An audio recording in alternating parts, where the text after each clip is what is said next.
Greetings and welcome to Refuge Depot, your source for news, current events, weather updates, and emergency information from a perspective that will help you survive the fall that is occurring. We definitely want to let you know that we are um, showing you some self reliance, preparedness, and spiritual guidance in these challenging times. On this channel, you will be provided with critical information and insight to help you navigate the world around you. So, if you're looking for a different perspective on today's events, make sure you like this video, subscribe to our channel, and hit the notification bell so you don't miss a single update. So now let's go ahead and get on into today's stories. We're going to be covering some current events that are taking place in the world today. And to join me in doing this, I'm going to introduce my co-host, and I'll start off first with Mr. Aaron Olinger. Greetings, brother. How are you doing today? Pretty good. How you doing, Steve? I'm doing well, doing well.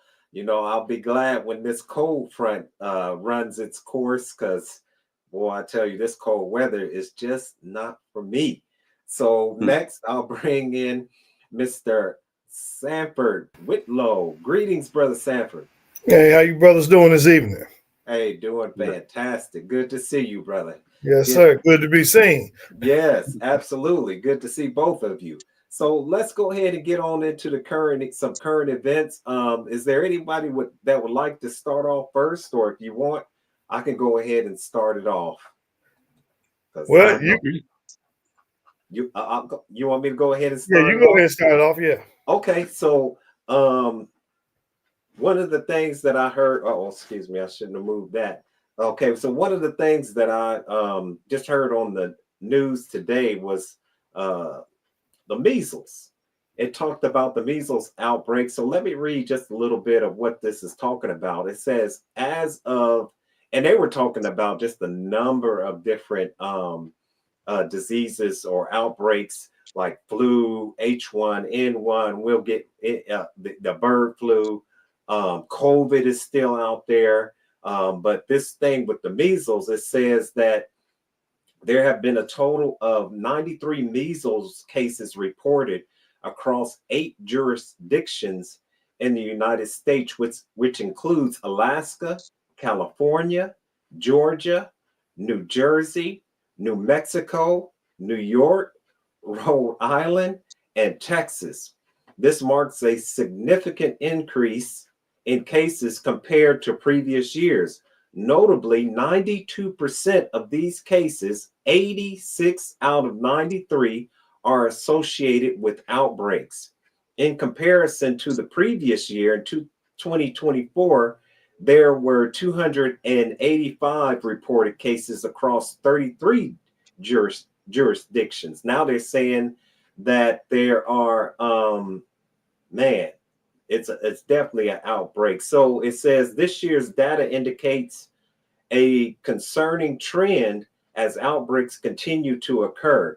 In 2024, there were 16 outbreaks with 69% of cases, that is 198 out of 285 being outbreak associated. The increase in measles activity is attributed to several factors, including declining vaccination rates and increased global measles activity. So I'll just stop right there, and I have a little bit more, but I just wanted to see if you all had any comments as far as that current event is concerned. Well, I know that the local hospitals in our area are filling up with flu cases, COVID cases, and whatever other things that's going on out there. I know that there's supposed to be an outbreak of I can't think of the name of it. It's dealing with your lungs, and Oh, spreading over 8 states right now. And I'm I hearing think that that's that's rhinovirus or something like that. it wasn't a rhinovirus. Okay. It's tuberculosis. Mm, Tuberculosis. Mm-hmm. and that's spreading. I mean, there's a lot of things out there. I know when I'm at the trade shows, set up as a vendor, I notice a increase of people coming through there just coughing, and Mm. uh, I took and put an extra pair box of masks in with my kit so that while I'm there, if a lot of people are going to be sick this weekend, I can just put a mask on and mask up to protect myself, because people definitely have to start protecting themselves or they're going to be sick with something and spending money that they don't want to spend at this time. But I'll stop Absolutely. there. So I just want to put this book up that I wrote, and it's a serious book. And the reason why I want to put this up on the screen is that I really want people to really think seriously about boosting your immune system. And I've been talking, and maybe people think that I'm just trying to sell a book, but I'm serious. We need to definitely begin to boost our immune system. And so, what this book does is it goes into a holistic approach, because boosting your immune system doesn't just mean eating a proper diet. That definitely has a big impact on your immune system. But there's also other things that can adversely affect your immune system, like music, your relationships, breathing. A lot of us, we don't even breathe properly.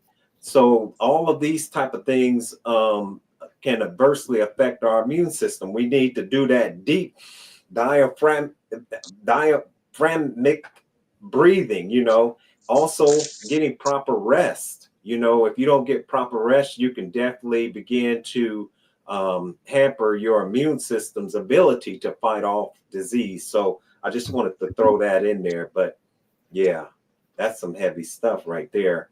I'll go ahead and read just a little bit more, and then we'll go on to another current event. It says measles is extremely contagious, airborne virus that can lead to several health complications. Before the introduction of the measles vaccine, it was estimated that 48,000 people were hospitalized. Between 400 and 500 people died from measles annually in the United States. Although measles was declared eliminated in the US in 2000 due to high vaccination coverage over 95%, recent trends show that MMR, the measles, mumps, and rubella vaccine rates among kindergartners have fallen below this critical threshold. And one of the things, of course, that we know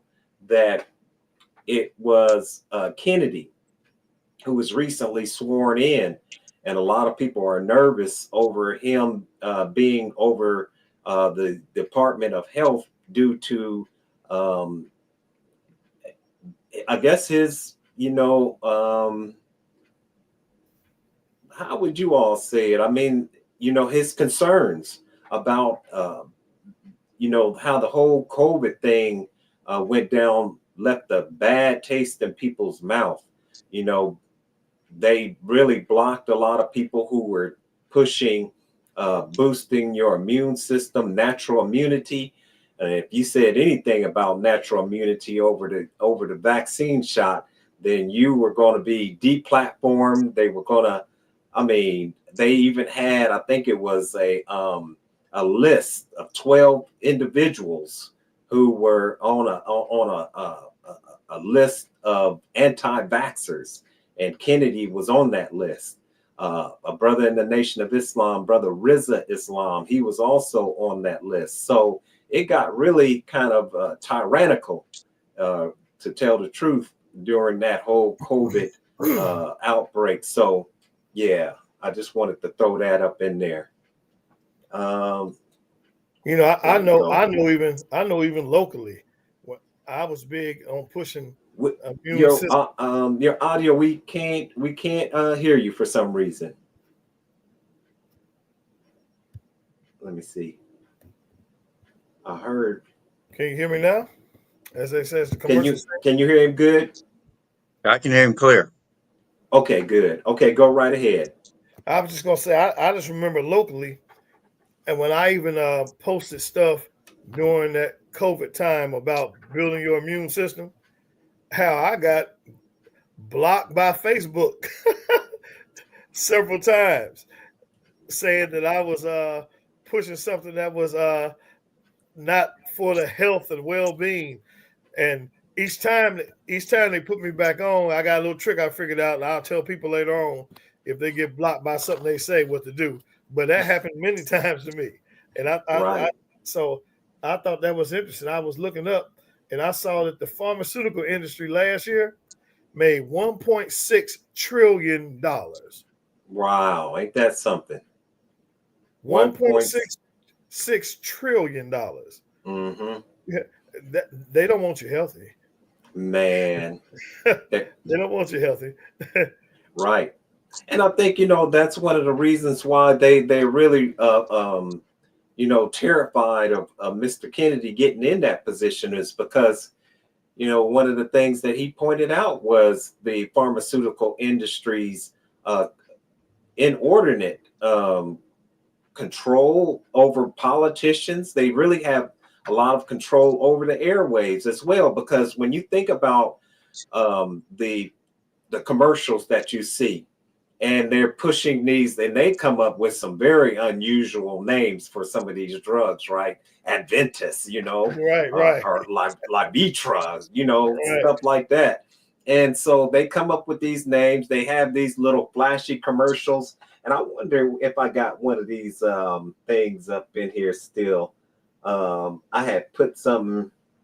I must have deleted it, but it was like a commercial for one of the pharmaceutical uh, commercials. And so at the end of it, they used to have where they had to go down that list of side effects. I don't know if you all noticed, but now they only give you a certain amount of side effects, and then they end it.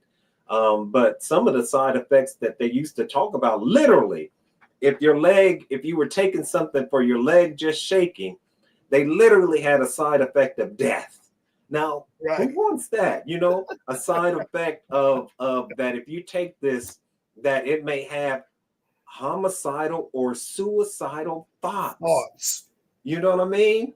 And so when you think about the pharmaceutical drugs, what's so ridiculous that was so ridiculous to me is that they were talking about, and I'm no pusher of it, I'm no advocate of any type of drug, but what I'm saying that here you have a pharmaceutical prescription and it has all these side effects, but yet they were demonizing, and at that point in time it was illegal for you to have marijuana, which the side effect was sleep, or the side effect was paranoia. You might get a little paranoid, you know what I mean? But yeah, nothing like death. You know what I'm saying? So yeah, the pharmaceutical. So they were really showing their control during COVID though, and I think that it was really unfair to a lot of healthcare workers, because they were put in a position of either losing their job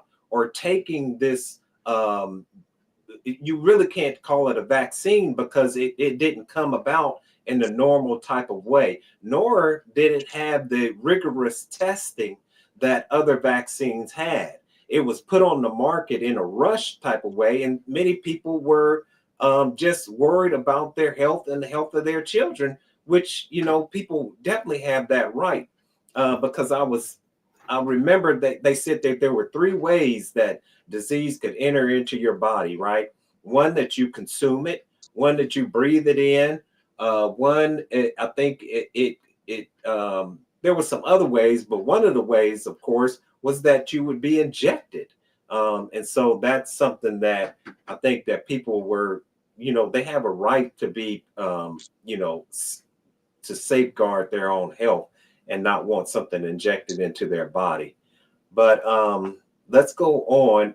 Did you all want to go ahead and talk about a current event you had before I go on to my next one? Well, Yeah. I mean, go ahead, Aaron. Okay. I like to talk about Social Security, Doge, and Elon Musk. Mm. Now, I saw a news report on the news where Elon Musk said he was going after people's Social Security.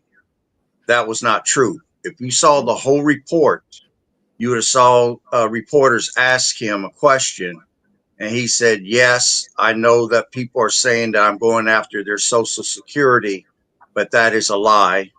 I'm going after the fraud that's involved with Social Security." I mean, they cut that one sentence out, him saying going for Social Security, and they spread fear. They had a lot of people almost in an outrage. I mean, I'm on Social Security. Mm. So it made me do a deep dive into just investigating. That's how I got to see the whole report instead of the little snippet that they put out there to try to scare people and cause public outcry, because that's what's going on right now. Mhm. DOGE, DOGE stands for Department of Government Efficiency. They're out doing what is called forensic accounting. If anyone ever saw the movie The Accountant with Ben Affleck in it, he was a forensic accountant. There's no emotion. There's no friendships. There's no you owe me a favor. No loyalty to any particular political party. You're bringing in neutral people cold to a situation that's got to uncook years of books and figure out what's going on and do it as rapidly as possible. And even though some people say, well, they brought these kids in, no, they brought in the best minds available to do the job. And I can tell you right now, from what they have found, Social Security, you could take every scam, every from the Ponzi schemes going on back to the history of the United States, add all that money together, and it does not even come close to the amount of fraud that's in Social Security right now. I'll Mhm. give you one example. There's one Social Security number that gets used 613 times every year on filing a tax return and also in filing Social Security claims, 613 times. Mm. And the reason for it is that Social Security's database is not deduplicated, meaning you can have the same Social Security number many times over, which further enables massive fraud. I mean, they're aware that they don't have, say, a program added in, a subroutine or something added in to detect if someone's using the Social Security number more than once. Mm. It's being used 613 times a year on filing just even tax returns. And Mm. that shouldn't be happening. So that's about to be brought to an end. And then there's somebody that's cashing those checks. Mhm. Another point that I will make, and that is that 1.4 billion in COVID stimulus checks were paid out to dead people. I mean, right now, there's 6.5 million people in the United States that's receiving checks that's above the number of 112 years of age, and even a percentage of them is above 200 years of age, Mm. and they're receiving checks. I mean, it's one thing, people, for dead people to be voting in an election. It's a whole nother thing when people are cashing checks. But if you fact check it, you'll see that there's only 40 people in the whole world that's above 112 years of age. So for there to be 6.5 million claims being made, that's draining Social Security. To me, that's stealing from the elderly. It's just a higher tech way of doing so. And I Mhm. take offense to anybody that can go in and rip off an elderly person's money. I mean, right Absolutely. now, if we continue to go in the direction that we're going in, Social Security will be insolvent in 8 to 12 years. That's all it's got left. By finding these problems, they're going to extend the life of Social Security out, but they got to root out all this corruption that's going on. I'll give you another example. 2.9 trillion value of improper payments have been made since 2004. That's 2.9 trillion. I mean, if you could just put back 2 trillion, Social Security would be self-supporting. A little financial instrument called compounding of interest would make it to where nobody had to put anything in it ever again. he'd be totally self-supporting. But from 2004 till now, it's been a complete fraud. And let me see, what year was it? It was April 2015 when they discovered this, and this was discovered a while ago. Let me get a drink here. Mm-hmm. Social Security. I mean, this report came out through the government that they knew they had a problem in 2015. And from 2015 till 2025, 10 more years has gone by, and the problem still exists. Now, when they asked the head of Social Security, who is supposed to be being a good steward of the American people's money, about the problem, Donald Trump and them approached him recently. His answer was, we're aware that we have a problem, but it would cost literally too much time and money to update 6.5 million files. Mm-hmm. So technically they fired him, but because of his seniority, they gave him a chance to resign, and he resigned last week, rightfully so. I mean, to me, there's a Bible saying that all things done in darkness eventually come to light, where the light is shining right now. And it's coming out. This free money is about to stop. Them ripping off the elderly is about to stop. I just wish they would send them to jail instead of just letting them off like they're doing right now. Mm-hmm. But let me see. And I'm going to tell you something else, too. Senator Kennedy in 2020 came out with an act that he put in before Congress, and they had a lot of people fight against it. And it was called Stopping Improper Payments to Deceased People's Act. You actually had to put an act forward to try to stop this fraud. And there was congressmen who fought against it, which makes me wonder where they lobbied, which is a clever way of using a term instead of saying they were bribed. Maybe they're getting kickbacks, but they actually fought against that. They forced it, and they want to force the U.S. Treasury to share the death list with the different agencies. They want to force Social Security to share the death list. But right now, Social Security to share the death list, they want to be paid to share that list so that people aren't sending out checks to dead people, which are being cashed. Mm-hmm. I'm outraged by it. I mean, you had, like I said, congressmen who opposed the act, and to pass the act, they had to do a trial for 3 years, which is over with. And now they got a new bill out that they're working on trying to pass right now called Ending Improper Payments to Deceased People's Act. And they're working on that now.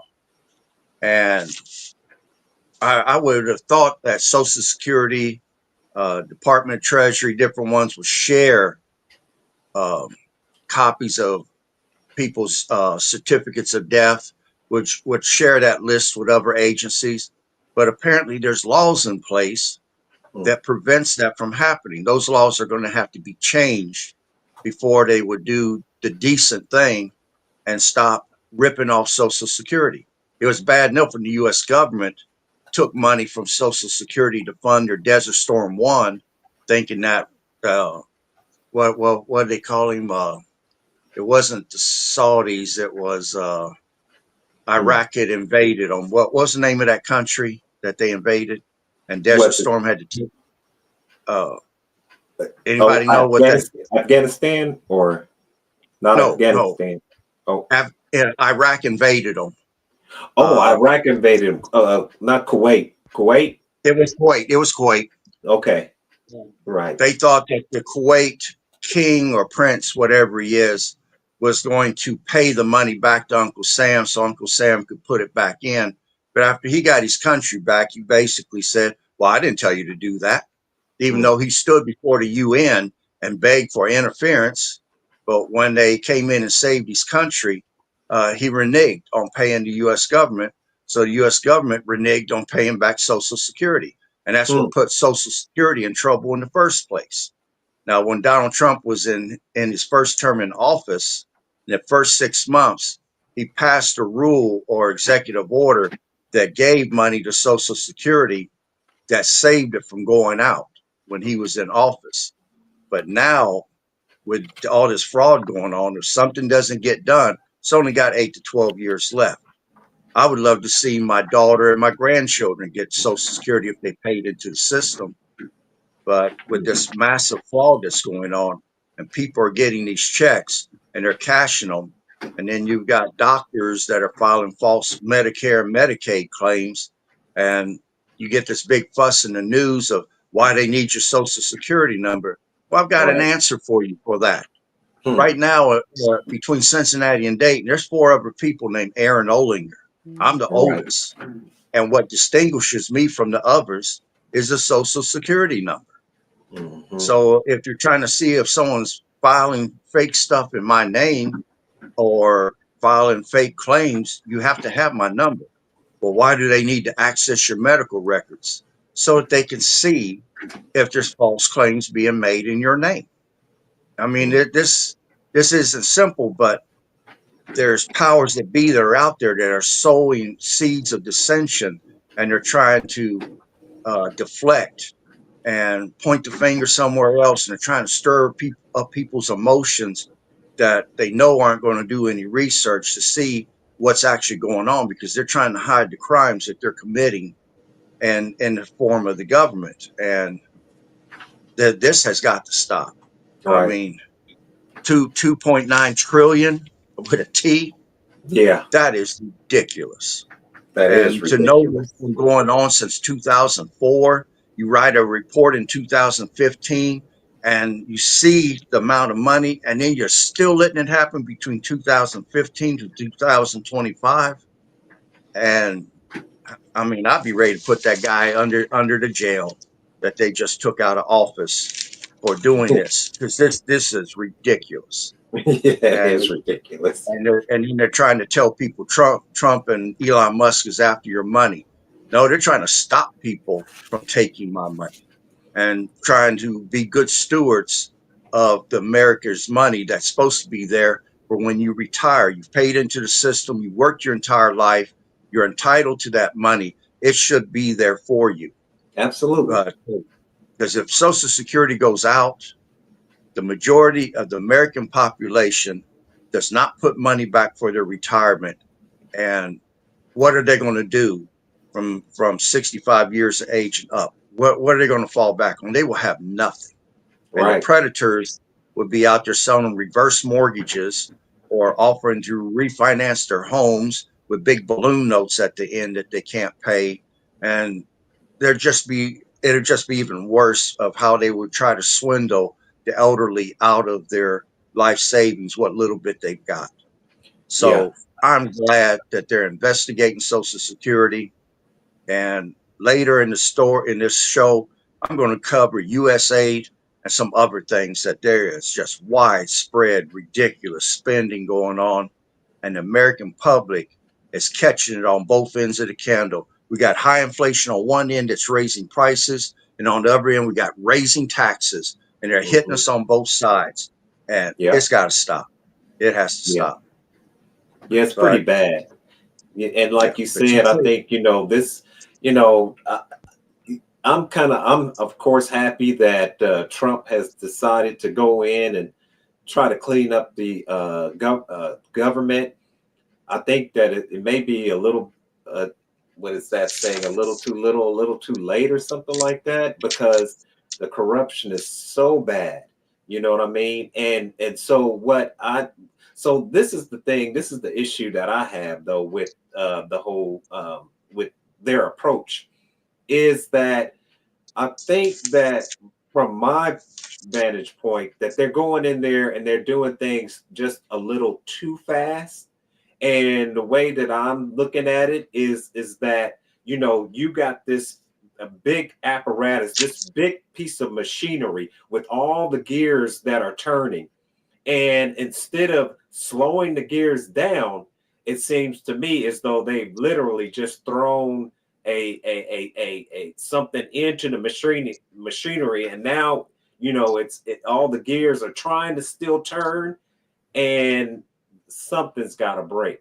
something's got to break. So the way I'm looking at it is, of course, I'm glad that he's doing it, but I think that the way that he's doing it may be, in the end, I think it's going to yield some results, but I think that yeah, there's going to be definitely some fallout behind that. Now, as far as Social Security, man, I agree with you. I think they've been robbing, Social Security for a long time. You know what I mean? So I definitely have to agree with you there, because I've done heard stories to where, people were using Social Securities of children who had passed away, died, and they were using their Social Security checks.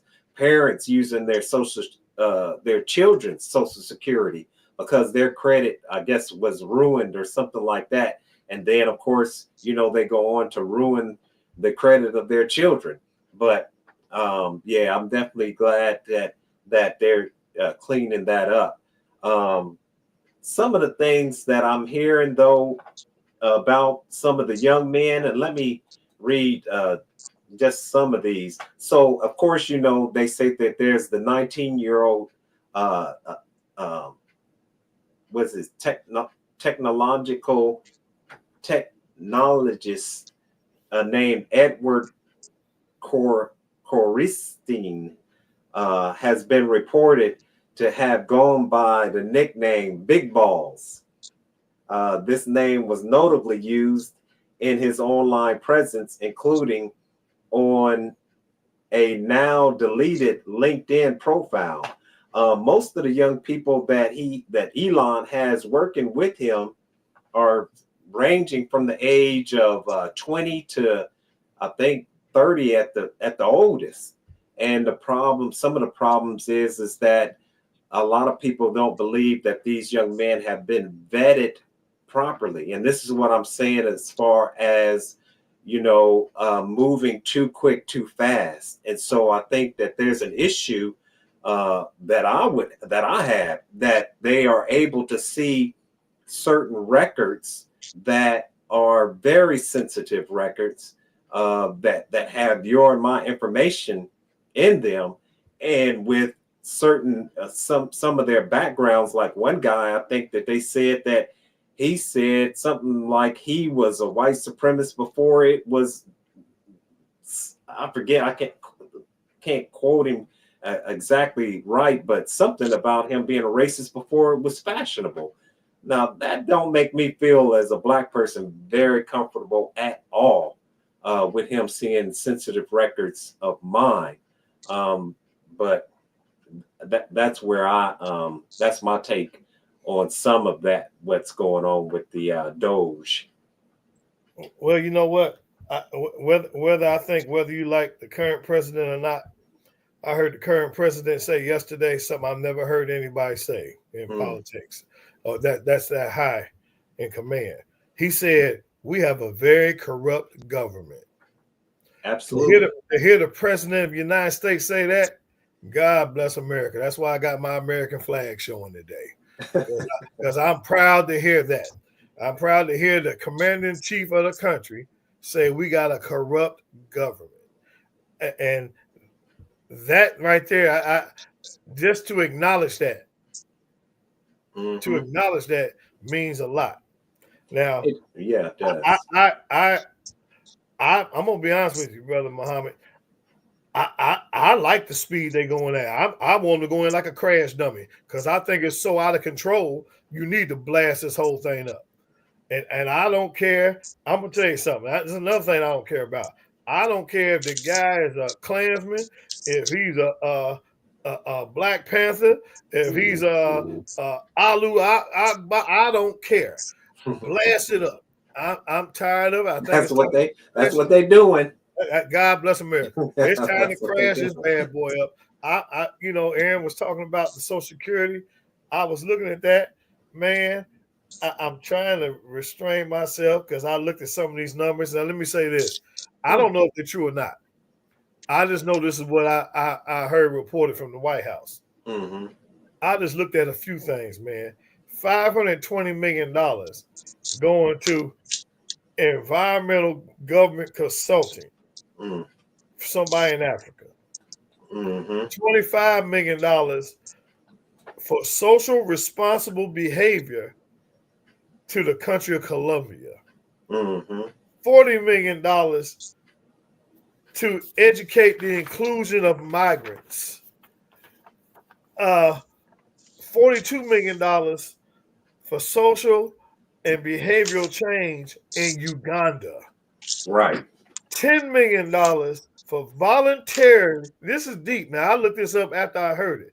Voluntarily male circumcisions in Mozambique. Mm. Come on, man. We got Yeah. $2.3 million to strengthen inner city voices in Cambodia. Mm-hmm. Come on, man. They gave to one of the richest nations in the world, India. Somehow they got $21 million of American money for voter turnout. Mm-hmm. Well, maybe we need to figure out how to increase voter turnout here and give $21 million to some people there. I mean, this is crazy, man. So if these numbers, if even if they're not 100% accurate, if they Right. remotely true, if you got some remote, if this money, if it's half of what it is, Mm-hmm. that means somebody's stealing. Right. Somebody in our system is stealing. That's the bottom line. And And they've been doing that. yeah. Wait a minute. I'm not saying, oh yeah, this has been going on before you and I were even born. Mm-hmm. But the fact that somebody or some organizations are willing to bring it up front, I think, you said about it's too little, too late, or whatever you say like that. Mm-hmm. Well, I think another thing is this too. You've been fooled so long that you start believing a lie. So Mm-hmm. when somebody bring the truth right before you, you think, well, this is crazy. It can't be. It's so extreme. No, this is for real.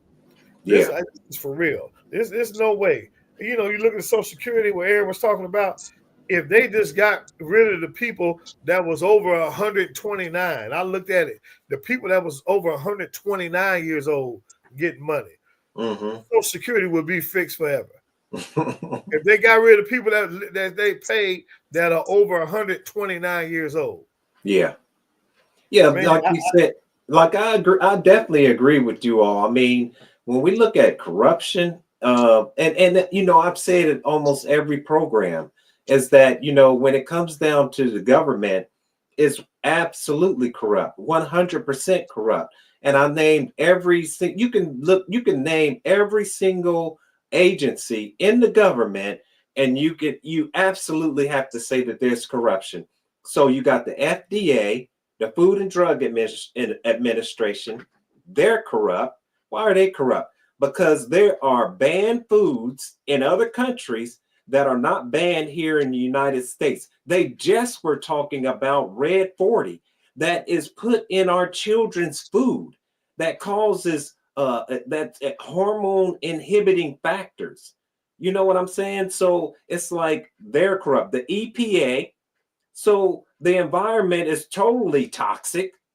We're not being protected by the EPA. Then you have you just go down the line. All of the government agencies are corrupt. And the all the thing three about it levels. is that there is this unholy relationship between the government agencies and corporations. So the people who come out of the government go into the corporations, and the people who are in the corporations go into the government. And because they have this unholy relationship, they pass certain they are late they pass certain things that are not in the best interest as far as health wise to the American people. So, like you all say, I mean, I'm happy that it's taking place, and yeah, we'll have to see what happens moving forward. But have you all? I know that some of the things that you all were talking about, what's going on in these other countries, you all probably have heard, I'm sure, of the term soft war. I mean, soft power, right? And so let me, for those who may not understand what soft power is, I'll go down a small list. And soft power is attraction. It's about making others admire and want to emulate you, your culture, and your ideas. Persuasion. It's about influencing others to share your views or your goals without force or bribery. Legitimacy. It's about being seen as credible and trustworthy actor on the world stage. So some of the things that we see going on with foreign policy, if you will, or what they have been doing through U.S. aid has been soft power. And I'm not saying that that is right or wrong, but what I'm saying is that is what some of those things, as ridiculous as they sound, that's what they are really trying to do with this type of soft power. So I'm happy, of course, that a lot of that is being eliminated. However, this is an issue, and I'm just throwing it out there, is that one of the things that they say that USAID helps to do is to prevent outbreaks of diseases that are in some of these other countries, which I believe were put there. So I totally don't believe that in the Congo you keep on having these outbreaks of what's that disease where you bleed out? Ebola. Ebola. I totally don't believe that Ebola is breaking out. It gets controlled and then it breaks out again. Now you got this monkeypox, and so I think that a lot of USA was helped to prevent that from spreading outside, of course, Africa. But so that might be an issue that we're looking at sometime here in the future with it breaking outside of Africa. But I totally agree with what you all are saying, because what we do have to realize is this is our money. This is our money that they're using for these ridiculous programs.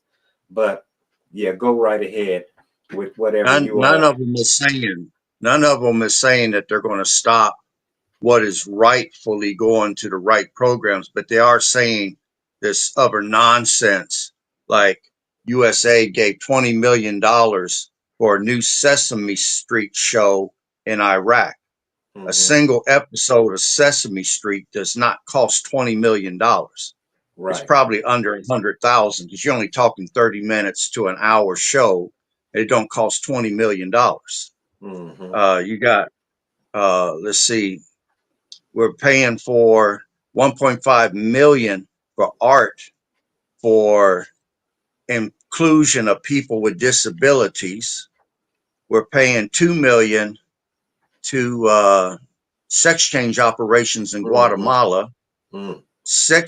Six million to transform digital spaces to reflect feminist democratic principles. 10 million were for USAID funded meals, which went to Afghanistan, ended up in the hands of Al Qaeda terrorist group, which are still paying off Al Qaeda for some reason. Mm-hmm. 25 million for Delata to promote green transportation in the country of Georgia. That's a Russian country. 53 million for the people of Gaza so they can have free condoms. We also pay for free condoms for the Africans. Why can't Mm-hmm. they pay for their own? Mm-hmm. 6 million for tourism in Egypt. Why are we paying for tourism in Egypt? I refuse to Mm-hmm. believe that some of this money is actually going for these causes. I think it's being bled off into black ops or other type Mm-hmm. programs, or they're buying off foreign dignitaries. Because some of this stuff is so ridiculous that USAID is paying. That's ridiculous to me. And the people Mm-hmm. need to understand we've been running deficits in this country, and a deficit, to explain it in civilian terms, would be you take your income, you match it against your expenses. If your expenses far exceed your income, that's a deficit. Mm-hmm. And if we cannot pay that, and if you cannot pay that, then that money gets rolled into the national debt to get the can kicked down the hill a little bit further.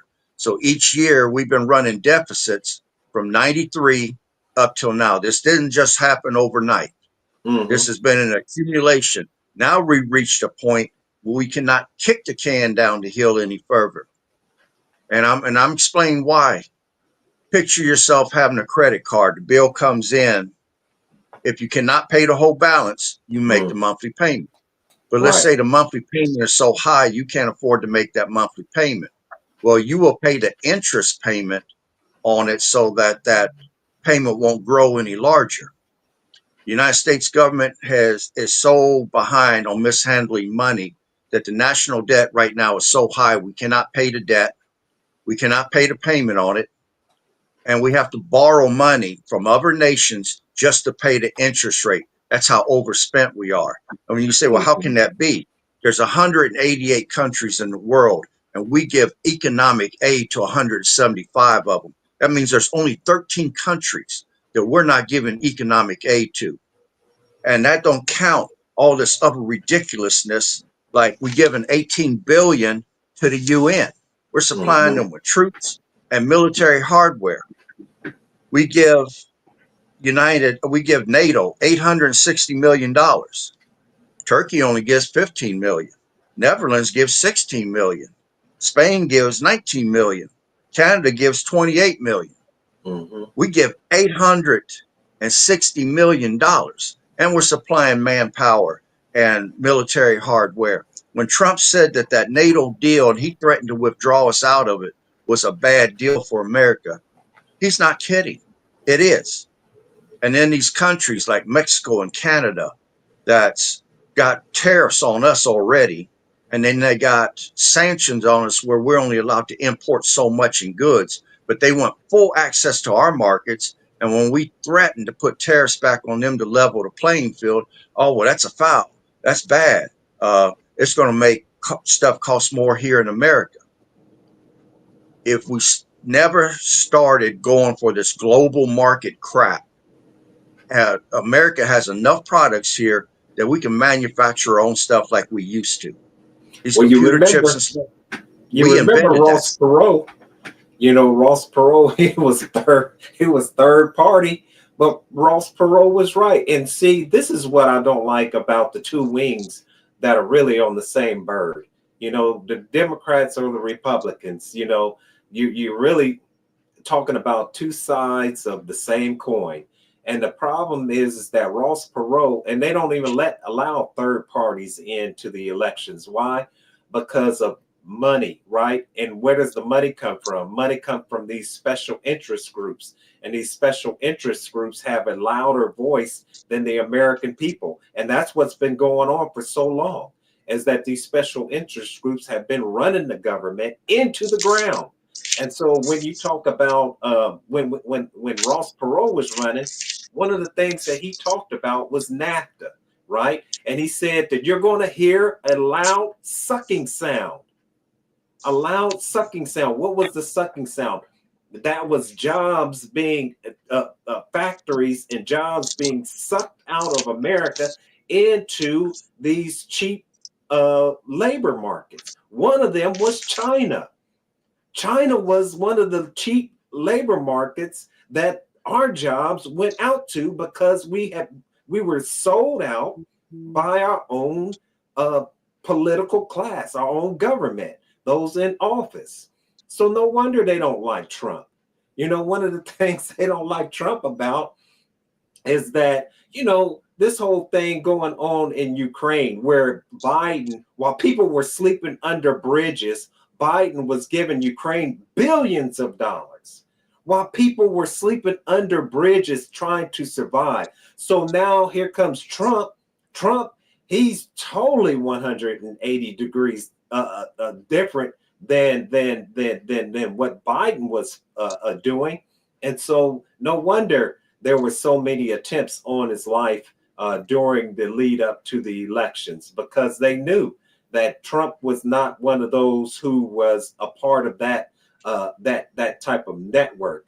But to go a little bit into what you were saying, it says as of the last update of July the 24th, the United States is not yet insolvent, It says the U.S. government continues to meet its financial obligations, including paying its debt and funding its operations. However, the U.S. does have a significant national debt, which has been a topic of concern and debate among economists, policymakers, and the public. The U.S. government finances its debt through the issuance of Treasury securities, which are considered among the safest investments in the world. The ability to issue debt in its own currency, the US dollar, which is also the world primary reserve currency, provides the US with a unique advantage in managing its debt. The only problem with that, brothers, is that there is an emerging power called BRICS. Brazil, Russia, India, China, and South Africa. Those are the main founders of BRICS. However, there have been a number of other nations that have joined BRICS, and the stability of the U.S. dollar is seriously in jeopardy, and people should really look into that, because this national debt is out of control, and they keep having to raise the debt ceiling. But the question that you have to ask, if you have a home, that if you have more money going out than you have coming in, then no wonder Doge is looking for these cuts, because at some point, if this is not rectified, you're looking at bankruptcy. And how does a country deal with bankruptcy? Hey, so well, you know what, and I hate to be the bearer of bad news, but let me tell you one thing I do believe and know about the United States of America. I don't care what they try to call debt and what they try to call bankruptcy. And I hate, like I said, I hate to bring this up, but there's a 3-letter word that's always fixed debt. WAR. Yep. And you keep that in mind. So before this country goes completely broke, right, believe this is as I'm sitting here telling you this. Not gonna happen to us, because before that happens, there'll be some kind of way that we have some major WAR. You believe that? Yeah. Not gonna happen, brother. We're not gonna let it happen. It's too Right. much. It's too much in it. No.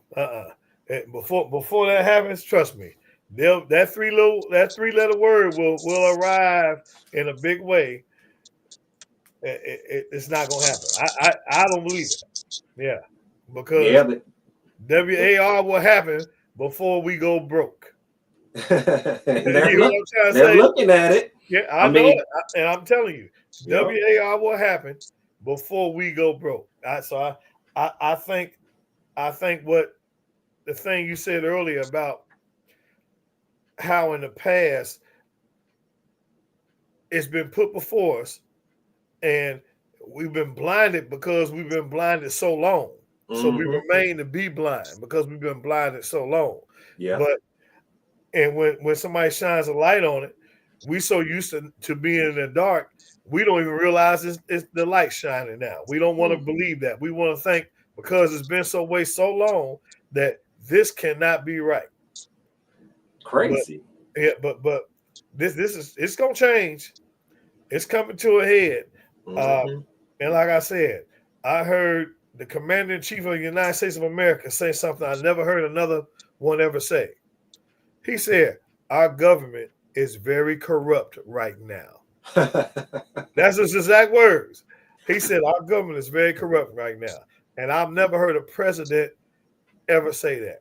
And you know what, brother? You couldn't say that under the other, I was going to call them regimes, under the other, you couldn't say that under the other presidencies, right? Administrations, you're correct. Because you would be seen or classified as un-American, even though we knew that it was corrupt. I mean, we knew that it was corrupt. Because one person, like I say, I always listen to C-SPAN, And one person says, how does an individual run for an office, and by the time that he gets out of office, he's not just a millionaire, he's a multimillionaire. How does Right. that happen? Right. Amazing. Amazing.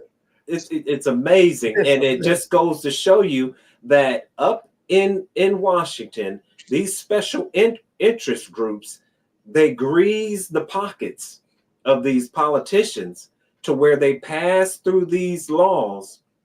Like, you all might have heard of the Glass-Steagall Act, right? And I really should look it up. But the Glass-Steagall Act kept the I don't even want to go into it because I'm gonna look it up while we're talking. But it allowed these banks and these financial groups to merge to a certain degree, and that's what caused these special interest rates, balloon mortgages and stuff like that. And so they allowed these banks to sell these homes to people that they knew they couldn't afford, and the bubble burst, and all of a sudden the banks had to be bailed out, and the government bailed the banks out. They didn't bail the people out, they bailed the banks out. And so this type of corruption has just been going on for too long. And so well, you know, one of my problems, and like I said, I don't want to get too political, but I don't mind stating the fact. One of my problems with the Obama administration was when they bailed out the banks in the automotive industry. Well, I don't think there's nothing wrong with bailing them out, but you didn't do it in the best interest of the people. Right. You know, and you know, and I'm plumb dumb. If I bailed out General Motors, you know what I would have done? I would have said, okay, General Motors, I'm gonna bail you out, but this is what you're gonna have to do. You got to give every tax-paying citizen a $15,000 voucher toward a new General Motors car. Mm-hmm. And then we're going to make these cars in America. Then we're going to put the American people to work. I got a cousin who used to be the vice president of Stanley Tubes. Okay. And they were in Connecticut then. And when my mother passed away, we were walking through Walmart. And me, him, and my younger brother, my older brother, and a couple other cousins. And he stopped in the hardware department. He picked up a lock. It was by Stanley Tubes. He said, you know what? And the lock, I want to say the lock was like $10.95. He said, you know, in America, he said, it costs us $2.75 to make this lock. They had just opened a place up in Malaysia. He said, in Malaysia, this lock costs us 25 cents to make. And I told him, I said, you know what? That's slick and everything. But you know what I don't like about that? The people in Malaysia can't afford to buy the damn lock. So you want to crash out 18,000 jobs in Connecticut. You open up a place in Malaysia where they make it for 25 cents, but the people that you crash out on the jobs, you rely on them to buy the lock. Come on, man. No. I just no. And so I'm waiting now. The next thing I hope that the Don do. That's why I'm calling Trump now. I call him the Don, like the mob, the Don. Right. What I hope the Don does is this. I hope the Don comes up with some kind of idea to say, you know what? We need to put limited terms on Congress. And when you leave there, you're a regular citizen just like everybody else who retired. Watch what happened then. If you do that, you want to make people change, you want to straighten this shit out, excuse my friend, that's how you do it. You want to straighten this ish out, that's what you do. You make the people that you voted for, you hold them accountable, and you know, you got a retirement term. How are some people in Congress? I'm 61 years old. How is there somebody in Congress been in Congress as long as I've been alive? Come on, man. Make it make sense, right? Make it make sense. Man. It don't make no sense. Come on, man. You know, crackheads ain't gonna buy that. You know, and you know, these same politicians always talk against socialism, but that's just what they're getting. They're getting socialism because they have health care, they have all of this being paid, given to them for life. You know what I mean? And while the average American is struggling to pay for health care to such a degree that what's that Mangione? I think Yeah, I'm yeah, pronouncing his name right, yeah. who Only talking just about went to some type of court, who's seen as a hero for assassinating one of the heads of a healthcare company. So healthcare has gotten so out of hand that many people have to file bankruptcy. If they find that they are having some issues with their health, or they may lose their home, lose their marriage, a number of different things, just to get health care. So yeah, it's ridiculous. It's out of control. It's out of control. The one thing I want to say that I'm gonna be quiet after this, because I know Brother Aaron got some stuff on the top of his head, but I can see it. The one thing I want to say is this though. I still don't want to take away the accountability of people themselves though. Right. See, I think we have become a lazy nation. Mm. And with that, sometimes that laziness makes you think you just earn you owed something. No, you need to get your butt up. You still need to work like everybody else. You need to put your time in. I think we've become so sorry and so lazy, and that well, I'm not even gonna go to the woke thing, but I can get on the road for real. Yeah. I think we don't need to take accountability away from people either, though. Right. Life should not be that easy where you don't think you have to work. Mm-hmm. Life should not be that easy either where you put yourself in a position where you can find outs like irresponsible reproduction. Irresponsible reproduction should not be paid for by me, somebody who work hard to pay taxes. Mm-hmm. That should not be paid for by me. Yeah, I definitely agree. Yeah. So as Aaron say, I'm gonna stop right there. I think just and then we'll Brother Aaron come right on in. One of the things that I think is an issue is the educational system is so poor. So it's I don't even know if you can really call it an educational system, because to be educated properly means that you're able to survive. You know what I'm saying? The thing about it is that our children, they get out of this education, and we got to understand the roots of the educational system that we have today was basically set up by the Rockefellers, right? Who really wanted to structure the education in a way that it would just produce workers and not really produce people who were innovators, Right, who come up with right. ideas, to produce things. Just people who knew how to take a nail and hit the nail with a hammer. That's basically. So what we're getting today is an American, well, basically, a dumbed down America, which really, yeah, it's pretty pathetic and bad when you ask the average American to name the the branches of government, Right. and you can't get an answer. I got a podcast I watch, and one of the things they do, they have a lot of ladies on, and I find it amazing. They always say to the ladies, name 3 countries outside of the US, Canada, and Mexico. Name 3 countries. You can't repeat the countries. Name 3 countries. Now it's 180 something countries. Right. You should see this. This is amazing. And I think I'm gonna start doing a street thing when the weather breaks, and I'm gonna walk to the green and out by the Dayton Mall, and I'm just gonna start asking random questions. But that's bad though.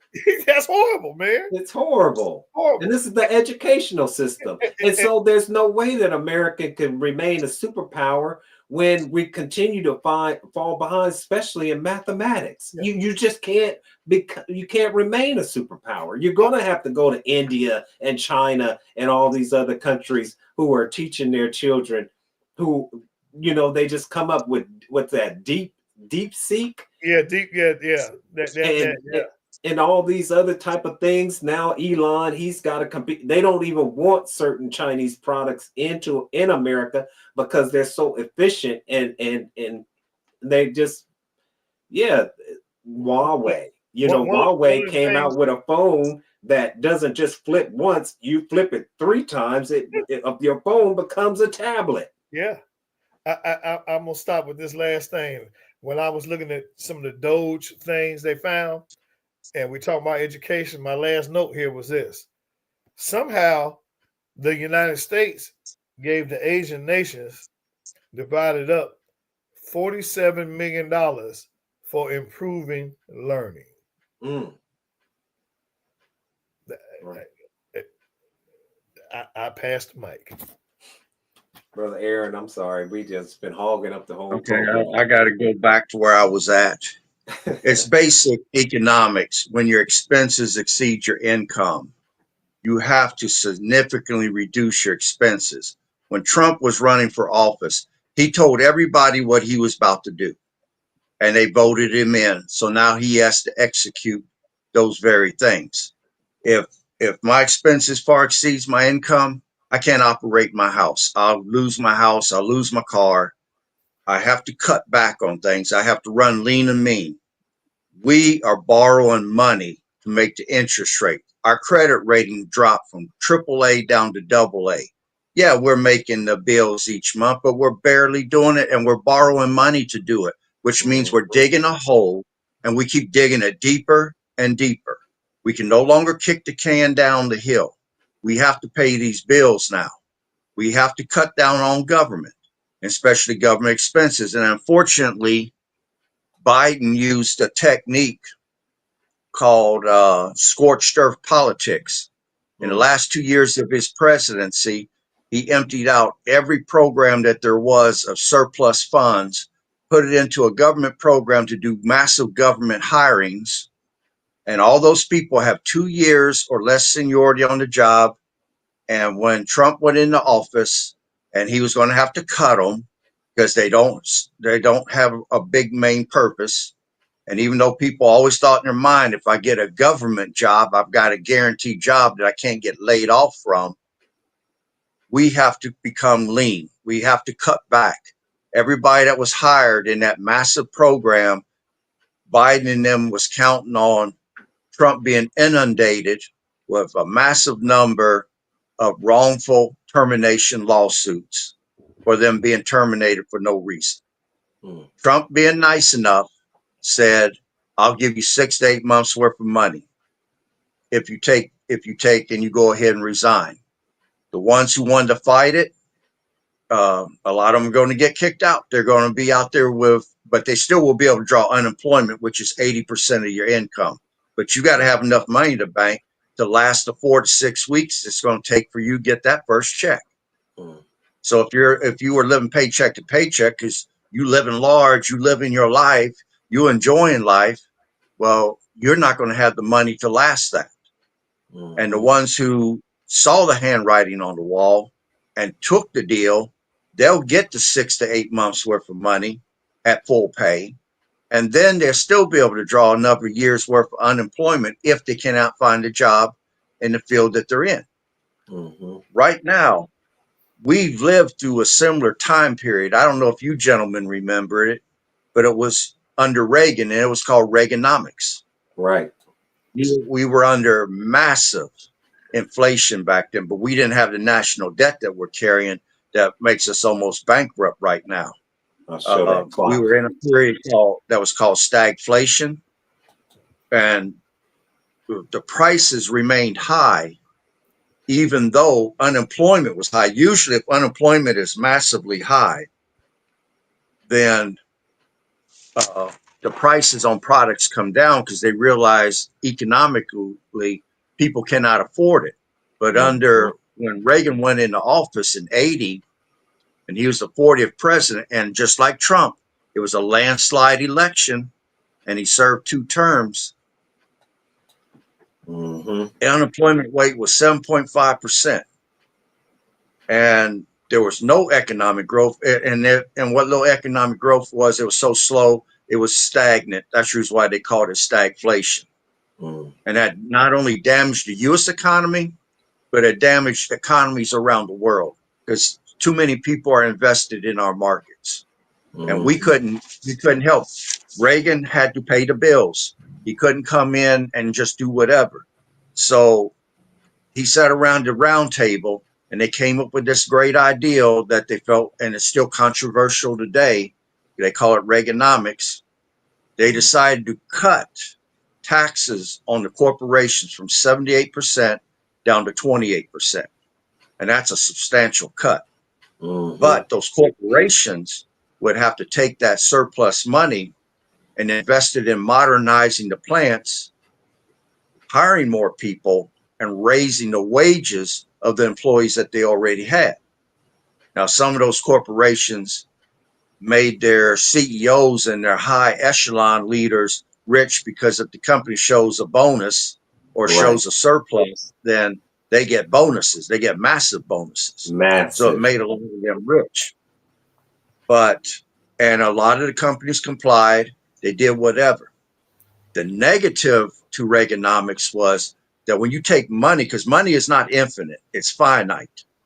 So if you take money from one position and move it to another, something has to be cut.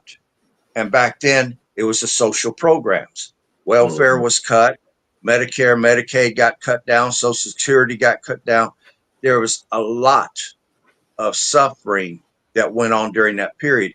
And the automotive industry, the RV industry, the airlines, hospitality, which is motels, hotels, the gambling casinos, they all suffered because the banks all went onto a tight money policy. They wasn't lending.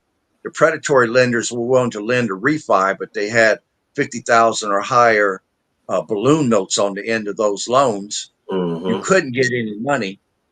And like I said, I got laid off because when people have less disposable income to spend, they're not out buying cars. Right. They starting to hold on to their money in a time period like that. So the car industry realized we got to get lean and mean. So I got kicked out the door for 3 years.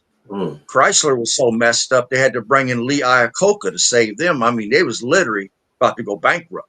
And Ford was suffering. And when you put all those automobile workers out, they need less steel. So the steel industry is going to suffer. It was a straight chain reaction problem. And like I said, it affected the whole world back then. But he came up with this ideal. 3 years of misery before there was any prosperity. And then from the prosperity of the last year, and he was automatically reelected, there was 5 straight years of prosperity. But as soon as he went out of office, instead of the new person coming in doing the same thing, the new person came in spending money again, and now we're where we're at. Nobody wants their administration to be the bad guy. Everybody wants to look good. I mean, when Obama was in office, he ran up a $12 trillion debt, more than any other president. He had 2 terms in office, and I liked Obama. Don't get me wrong. Because when he inherited his administration from the Bush, we were almost bankrupt then. We went into a 3-year recession from 2009 to 2011. Again, 3 years. Most recessions last 3 years minimum. So if you hear we're going into recession, expect it to be 3 years. But it can go beyond 3. It could go 10. But expect at least 3. So under Obama had to bring the economy back. He didn't want to look bad. So he ran up $12 trillion in debt. Highest debt. Him and Bush ran up the 2 highest. They account for $19 trillion of the U.S. debt. When Trump went into office, we was at $19.5 trillion. And we were supposed to bankrupt at $20 trillion. I don't know what Trump pulled, but he saved the nation from going in. And then there's been massive spending ever since. Now we're at the point we can't spend no more. We can't even pay the interest rate on the loan. Right. So now we got to change. They got to come up with $2 trillion in cuts. I mean, when I said that they're going to bring the pain this year, the pain's coming. Yeah. People don't want to realize this. They want to think that they got guaranteed jobs. No, you don't. When Mm-hmm. they start cutting and they start to cut the fat, you could be out there in the street. Under Yeah. Reagan, I was out there for 3 years. They told us we'd get 2 years of unemployment. My friends all around me, oh, it's a paid vacation. Mm. But there were so many people in the street that was affected by the different industries that they only gave us 12 months. Mm. At the end of 12 months, Congress voted and decided, and it was a narrow vote, they decided to give us a 6-month extension on the unemployment. Mm-hmm. And then after that, you had no money.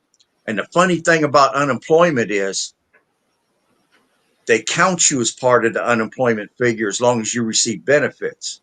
As Mm. soon as you run out of benefits, you drop through the cracks and you're no longer considered unemployed. You're not Mm. counted in the figures. So someone could pat themselves on the chest and say, I reduced unemployment in my term. No, the people fell through the cracks. They're Mm-hmm. still out there looking for work. Yep. And when it got time to go back to work, a lot of people had found other jobs and refused to go back because they knew that we could end up back out there again, which Mm-hmm. a total of 9 times in my career, I was laid off. Yeah. I saw that coming. I saw it coming 8 months out. I warned all my friends, work overtime, walk around to the departments with me. Let's see if we can get extra overtime. Start stacking your paper. The higher your paper stack, the better chance you got of making through this bad period. Mm-hmm. Oh, you the doomsday man. You don't know what you're talking about. Ain't nothing going to happen. I'll deal with that. I'll cross that bridge when it gets there. Right. Every one of my friends lost their houses, their cars, or they lost both. I was the Yep. only one that had anything. And at the Mm-hmm. end of that time period, people came to me and wanted me to give them money to Mm. save their house, save their cars. And when I wouldn't, and I couldn't because I didn't know how long this was going to last, Right. um, they quit talking to me. And when we Mm. all got called back to work, they spread the word around the plant. He wouldn't help nobody. Mm. He's the reason why we lost our stuff. They don't want to Wow. take accountability for their own mishandling of money. Mm-hmm. And then I had to become Lone Wolf McQuaid after that because people didn't want to talk to me no more. And after you go through about 6 or 8 months of that, you get used to it, and it's just another day. You don't care no more. Right. But people want to blame me for them losing things. And I'm telling people right now, the pain is coming this year. Yes, it is. Things is going to get tight. I'm a retail person. I do trade shows. When this thing gets really tight, I already know I'm going to have to reduce the number of tables. I'm going to have to reduce the amount of inventory I'm carrying. People are not going to have the disposable income. Right. My job is to make it through the storm and come out on the other end. When things start to get prosperous again, I know it's going to be at least 3 years. It could be more, Right. but people need to be ready. They need to be stocking up. They Yep. need to be getting food, water, uh, over-the-counter med pantry together. I mean, when we get to that point, I'd like to give some recommendations on things that people can be doing right now to better prepare themselves for what we're getting ready to go into. But I'm gonna let you guys Yeah. say some comments before we get there. Yeah, I think you're absolutely right. You know, people need to prepare, prepare, prepare. I got this 10-second, I'm gonna run it 10-second commercial for another book that I wrote called The Inescapable Famine. And I'm not trying to really push, the book, but I am trying to push it, right? Because the famine that I'm talking about is real. And everything that you're going to see that I have in this book, you can see taking place today. And these are all of the things that are, and they're all converging at one time on America. You know, maybe in the past, famine was due to extreme weather over here.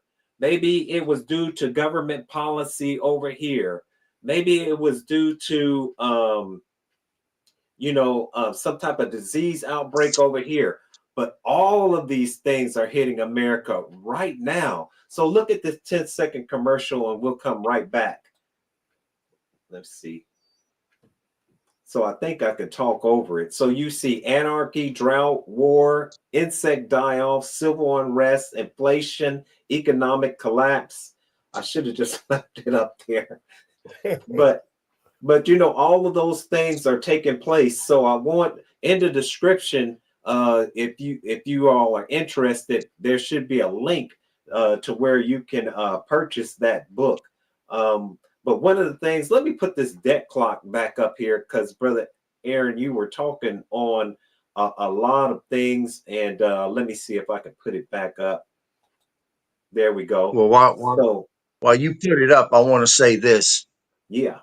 People don't know it, but different countries are being affected in a very negative way right now. Like, for example, Argentina this past week, their stock market resembled our stock market in the late 20s, early 30s when there was a collapse going on.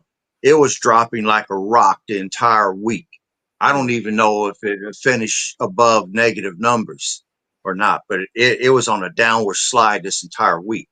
Great mm, Britain, one of the known countries in the world, the London Bullion Exchange borrowed some gold from the Bank of England because there's a bunch of people that's trying to buy gold and silver right now, and they was trying to meet that market. But the mm, BRIC Alliance does not want paper money from the United States no more. They don't want paper money from Great Britain no more. They want to be paid in gold bars. So mm-hmm. right now, the Bank of England is running out of gold bars. Wow. And they're keeping this out of the news because they don't want the public to panic and start buying gold and silver, because then the price of gold and silver is going to go through the roof. I mean, Mm, right now, gold is at 29,000, probably $450, and silver's right around 33 something an ounce. mm-hmm. Every time gold and silver goes up, the value of the US dollar goes down. Mm-hmm. That's what's driving the cost of gold and silver up, is they have Yeah. an inverse relationship. Our dollar's losing buying power, and gold and silver is gaining. Mm-hmm. And right now, the Bank of New York, the Bank of England was sending gold bars to be hidden away in the reserve there in New York. But when China and other countries started demanding payment in gold bars, they Mm-hmm. started running the reserve in New York was getting low on gold bars. Now, because of it, Elon Musk wants to do uh, God, I can't think of what you call it, but they want to go do a check on the Fort Knox Bank and make sure there's actually the amount of gold bars in there that they say, and it's not sitting there empty. Because Mm. if it's empty, you can bet Great Depression Part Two is about to get started. Right. So that would be the worst case scenario. But they're going to go in there and do an inventory, and they're trying to get access to it now, and they're trying to keep them out. But if the president passes executive order, then they're going to have to open them doors whether they want to or not. Mm. And the American people need to know, are we solvent? Because Yep. if the Bank of England runs out of gold bars, the only thing that's going to make the British pound sterling worth anything is that in people's minds, they believe it has value. That's If it. we ran out of gold over here, the only thing that would make us believe is that the people would believe the US dollar is good faith. It's still worth something, Yep. but it may not be. And you know what, Brother So, Aaron? I used to give the analogy like this. And I think I gave the analogy on this show once, right? As I gave the analogy of the US dollar is like the US dollar is like I use the analogy of the Road Runner cartoon, if you remember, and how the okay. Wile E. Coyote would run after the Road Runner, and the Road Runner would run so fast that he would defy gravity, right? And he would run from one cliff to another. Well, the Wile E. Coyote, he couldn't run as fast. So what he would do, he would run off the cliff, but he wouldn't fall. He would stand he would stand suspended in air up Right. until he looked down and saw that there was no ground up under him. That's where we are right now. That's where America is. It has run off the cliff. And the only reason why we haven't fallen is because the American people believe, like you said, they believe in the dollar. The dollar used to be backed by gold and silver, but it was taken off of gold and silver, I think by Nixon, right? And It was then Nixon, 1972. Yep. 1972. And so then the dollar wasn't backed by anything, but it was used as a global currency. They call it the petrodollar. So the all the oil and everything that was sold on the international trade was you had to go with the dollar. And that is one of the reasons why many people believe that Saddam Hussein was taken out and Muammar Gaddafi was taken out, and why even maybe Russia is seen as a pariah, because they wanted to use another currency. They wanted to start selling their gold and other forms of currency. And so that's definitely something that people can look into. One of the things we look at when we look at this national debt, I want people to look at where it says per debt per citizen. Debt per citizen. 107. I don't, is that in the millions? I mean, this is ridiculous. And so when you wonder what our children, why suicide rate is high among our children, to be on a very serious note, it's because look, we mortgaged our children's future out. You know what I'm saying? Our children have been basically sold out by previous generations. And so, yeah, the debt is just astronomical, astronomical. And then they got Doge on here, and they got something like a little Doge and a little dog there. It's far beyond ridiculous at this point, honestly. So, let's The look here. Doge is the money that they're saving. Right, right, right, right. And so, yeah, I mean, yeah, let's But hope the that they two, can pull it back for sure. well, that's what it is. The 2 trillion, they're going to take 20% of it, and every taxpayer will get 5,000 of their money back because Mm, we've been overtaxed, basically, right. because we're funding the entire world, it seems like. Yeah. But the rest of it's going to be to pay down on the national debt, so we don't have to borrow money no more just to make the interest payment. But we got Right. a long ways to go to put a dent in that. And when you Hmm. got the deep state that's betting the stock market to be short so they can make billions of dollars off of betting the market short and hoping it collapses to force us into the CBDCs, which is the central bank digital currency. Federal Reserve already's got the new money system set up. It's going to be Mm, cashless. China's yeah. got their own CBDC set up. They're just Yeah. waiting to bring it forward. But the dollar has to fail first. Right. And you got the deep state trying to bring that about. So if they're Hmm. going to collapse it, they're going to collapse it on Trump's watch. They're not going to do it on the next president. So Yeah. people need to be advised that they need to be getting very conservative right now because this economic storm we're in, it's for real. And Yeah. all the Hmm. politics, all the political crap going back and forth, and they're accusing people of stealing this money and stealing that money, or saying Elon Musk wants the money. Elon Musk got so damn much money that no political party, no one in the world could give him enough money to bribe him. You offer him a bribe, it's a damn insult. Hmm. And I like having somebody handling it that you can't bribe, that you can't buy. That Hmm. I like that concept right there in itself. I Yeah. don't care if he's American born or not. I can care less. Get Yeah. if he's in there getting a job done and he's getting results, and they are, uh, carry on. I don't care what the newspapers and the news is saying because they're controlled by the deep state anyway. But I, you know, I'll stop there. yeah, I just wanted to touch, you was talking about that digital currency, and that is something that I think a lot of people should look into. That digital currency is basically going to mean the end of any type of really uh I don't know, freedom that you might have, because with that digital currency, once that comes, there's a scripture in the Bible that talks about the mark of the beast and not being able to buy to buy or sell unless you had that mark. And with that digital currency, that they already have, you know, your digital blueprint of you through our interactions through social media and things like that. But with the digital currency, you know, you if you get out of line, like for instance, over in China, you know, if you jaywalk, you don't have to go down to court and pay your fine. They just debit it right out of your account.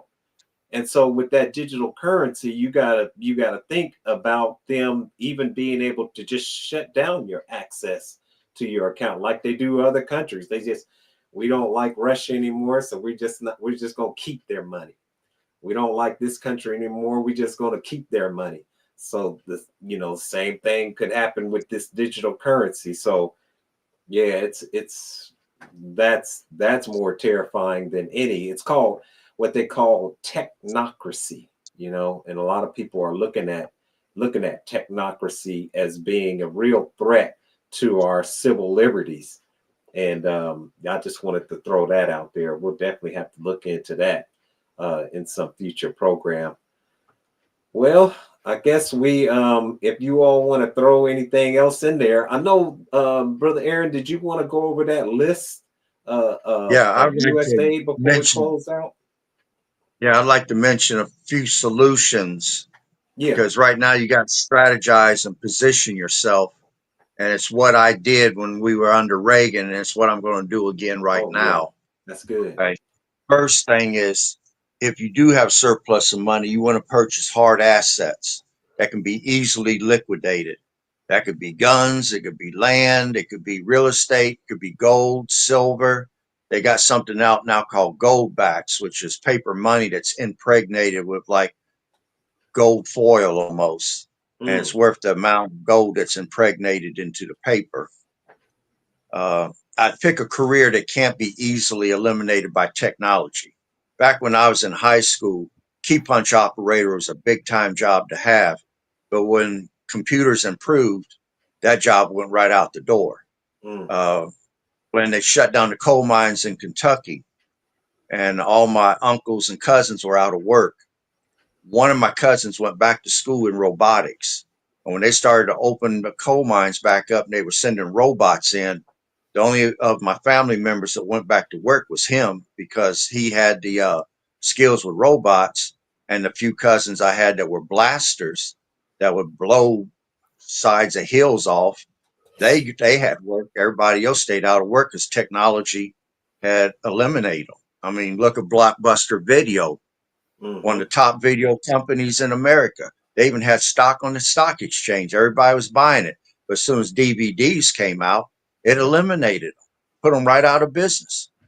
So you want to pick a career. You got to look at what the future is going to be and what technology is turning toward and pick a career so that you don't get your job eliminated. You want to have at least a 4-month emergency emergency funds that is kept at home, 4 months worth of money to cover your bills. That's what FEMA has as the minimum that you should have on hand. You want to pick up overtime on your job, and you should be stacking paper or savings at this time to try to get through the storm. You want to pick up side jobs or side hustles. Uh, the job that I have right now, where I sell stuff at trade shows, that was my side hustle that I picked up to supplement my income when I got put out the door. Mm, You want to pay down on all your debts, get rid of them credit cards. Don't be using your credit cards to pay bills. If you're paying bills with your credit cards, you're digging a hole for yourself and you're just getting in deeper. right. All unnecessary spending. Be disciplined in handling your needs from your wants. Know what your needs are and what your wants are, and be disciplined in it. Don't give in. Preserve your health. I mean, you cannot afford to get sick and have to be going to the doctor's office because those bills are not going to be cheap. You don't want your kids running around sick and then you got to take them to the hospital. None of those bills are cheap. So work on preserving your health. Stop using credit cards. Buy what you can pay cash for. I mean, there's a Mm-hmm. reason why the grandparents had what they had, because they paid cash for everything. They saved up and they just bought what they could afford. So don't stop living beyond your means. Have a fully stocked food, water, and over-the-counter meds pantry. I can't tell you the number of times when the money ran out that if I didn't have that pantry and stuff stocked up with medicine and water and food, that I would have had to have made a choice between, do I buy food this week or do I Mm-hmm. pay bills this week? Because I had that pantry, I didn't have to. I could allocate all my money resources toward the bills to stay caught up on my bills and not fall behind. If I wouldn't have had that put back, I would have had to make that decision. Mm-hmm. And then learn to repurpose as many items as you can. I mean, you can, instead of going out when you get ready to plant your garden and buying a planter or whatever, you can take an old tire, paint it, fill it to center up with dirt, and you can grow herbs or whatever you want out of it. You can take an old wheelbarrow, paint it, and put dirt in it and grow stuff right up out of it. You can put patches on pants or whatever. Learn to repurpose as many things as you can, because then you're not spending as much money and you can hold on to your cash. And I'll stop there. But that's basically the formula that I used when Reagan was in office. It got me through to the end. And I would strongly suggest people to pick up some of those items. Man, But brother Aaron, that's an excellent, excellent suggestion right there. All of that is good. And brother, let me see here. Brother Whitlow, you had something. I'm gonna put it up on the screen if you want to tell people about it. I know it's local, but it goes in line with what we're talking, what Brother Aaron was talking about. A good friend sent me that and said it might be something we might want to just show people about. The Dayton Metro Library is actually holding some events, I guess, where they're talking about gardening or teaching gardening or something. I didn't read it in detail. I just know it had some dates there. And when she sent it to me, that's why I decided to crop it and send it to you. Yeah. Because it's a skill, I think it's an essential skill that we probably going to need later on, that most people are going to need later on. So if they're interested in trying to learn how to harvest their own food, this might be an avenue for a beginning of that process. So something I would encourage people to do. The one thing that, and everything Aaron said was 100% on. You know, the only thing that I see that's wrong is this. I know that people don't believe this is real. Right. I'm telling you, we are so comfortable, and people are so spoiled and at ease. They don't believe that this can happen. Anything can happen like this. So my thing would be to encourage people, you know, how Aaron talked about, control your spending and pay down your credit cards. Well, I think you try to become a little more disciplined and save a little bit more of that cash money that you do have if you can. Right.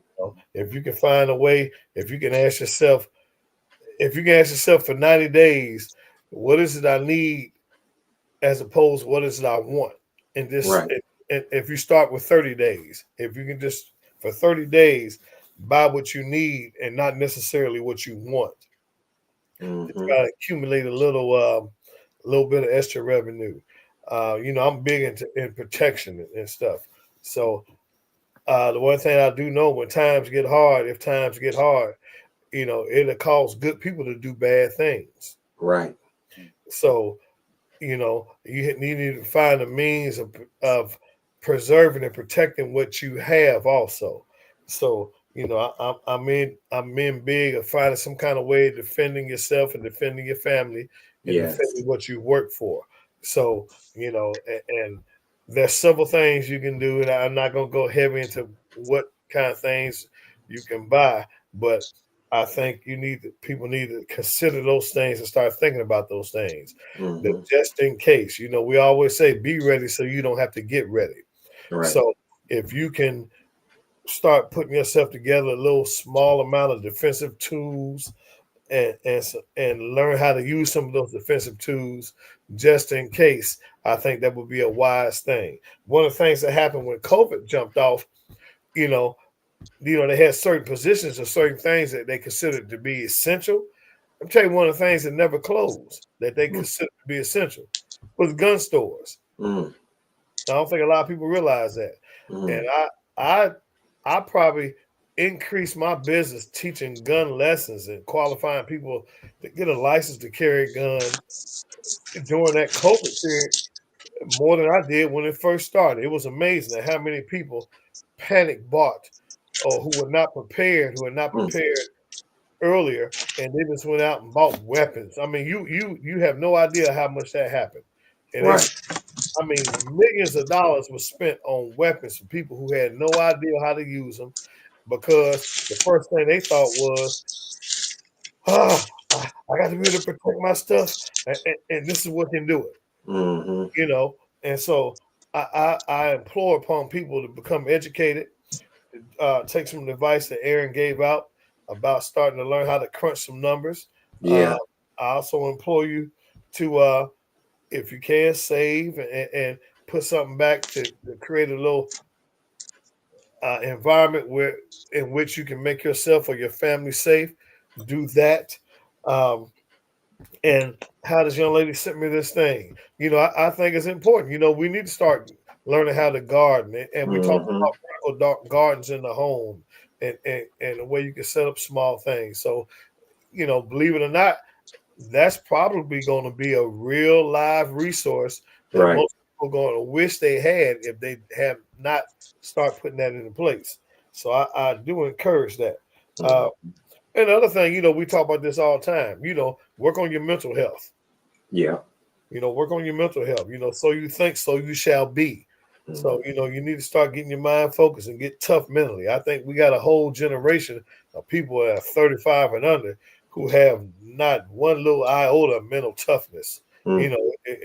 And especially for the young men, I find it just pathetic. But that's a Mm. whole other subject. you Man. know, to get your mental health together and your physical health. Mm-hmm. You know, put them chips down, put them donuts down, quit drinking that pop with all that sugar, and start putting your physical health together because you're going to need all of it. Mm-hmm. If it hits Yeah. the fan, you're going to need all of it. You're going to need your mental stability, your physical stability, your financial stability, your ability to be safe. You're going to need all of it. Yeah. And talk amongst, your peers and your friends and start building little small networks of other people who may have certain kind of skills, who can do certain things. If you're not the the most uh, educated person when it comes to finance, talk to somebody. Yeah. There's some places and some things you can do to teach you how to learn how to save money. Mm-hmm. I think now's the time because it's going to get tough. I tell Yeah. people all the time, I told my wife, I said, you know what? People don't realize it's got to get tough before it gets better Right. because it's so messed up. Man. So it's going to get tough for a minute. Right. And I'm going to tell you something, though. This too shall pass. Yeah. I've said this to you before. I believe I'm in the greatest country in the world. I've been to 21 countries. I believe I'm Mm. in the greatest country in the world. I think we got people who can persevere. But Aaron said one time in a YouTube thing he did, he said, "Don't come to my house." Man. He said, "So if you don't prepare, don't come to my house." So I'm telling you now, I'm giving you some, and we as a group, we are giving you all some ideas and resources to try to prepare yourself. Now, if you fail to prepare, that means you prepared to fail. Mm-hmm. And if that's the case, don't come to my house. Man. And I'm gonna stop on that note. Well, I'm gonna just give a few suggestions of my own, and really, it'll be a repeat of some of the ones that you all have already given. But like I always say, build that personal. The Christians always say that personal relationship with my Lord and Savior. That's serious, though. That's right. Build that because what we're going to be going through. If you don't have faith, as you were saying, Brother Sanford, to believe that there is there is going to be another side of what's after we go through these difficult times, that there is going to be a brighter side. Then you may not make it, and that's what people. That's why people eventually commit suicide, because they give up hope. They fall into despair, which is the total lack of belief that there's hope on the other side. So build that relationship so that you can get through these tough times. Another thing that I know the Most Honorable Elijah Muhammad said is, he said that in the future, there will be a new currency, but he said that it will be backed by gold. So if you are able to invest in gold. Now, I heard on another program that you won't be able to eat gold. He said, plant you a garden. Plant you a garden. So, if anything, I think what we should all do, if we got a backyard, that we should look at having growing our own food. A thing about work is that the Most Honorable Elijah Muhammad said that this world will be building up until the last day, which means that if you want to think about getting a job, think about getting into the trades. Think about a hammer, think about an electrician, thinking about a plumber, think about those essential things that are not going to go anywhere, that are going to be needed. And when I travel and when I drive my car, I see them building new housing developments everywhere. Guess what? They're going to be going on up until, whatever happens. They're going to be building. So think about that as far as working, because some of these other type of jobs are just so unstable because of artificial intelligence. Even reporters are being replaced by these AI figures and stuff like that. So trades are really something that people should really look into. And last but not least is what Brother Aaron was saying, is that if at all possible, find a way to get out of debt. Get out of debt, because moving forward, that's going to be something that is going to really be held over your head and will really hinder your ability to even purchase food. You know what I'm saying? Is that debt, and banks will just take that money out of your account nowadays, won't even ask you. So try your best to get out of debt. And so I think that man, brothers, I really appreciate the conversation tonight. I think that if across the board, I think that one of the things that we could all agree on is that word corruption. But once again, things are going to get a little rocky before they get better. And so, try to build up a relationship with your neighbors, and depend on each other, to look out for each other, to trade food and things like that. So with that, I'll go ahead and just close us on out, brothers. If you all are good with that, we'll go ahead and close the program on out. Yeah, go Let me right say ahead. one last thing, Steve. Yeah. There's an old saying that definitely applies right now, and that is, we learn from our past so that we can be better prepared for our future. I mean, you can go back and look at what the people of the Great Depression went through, or talk to your grandparents, whatever, see what they went through to make it through the hard economic times that they did. And a lot of those techniques will still apply and will work today. Absolutely. That's true. That's good. That's good insight right there. All right, brothers. Thank you. And we'll just go ahead and close it on out. And I just want to let everybody know to please like and follow our program, share it with friends and family. And may God continue to bless you and your family with the light of truth. All right. God bless. See you next week.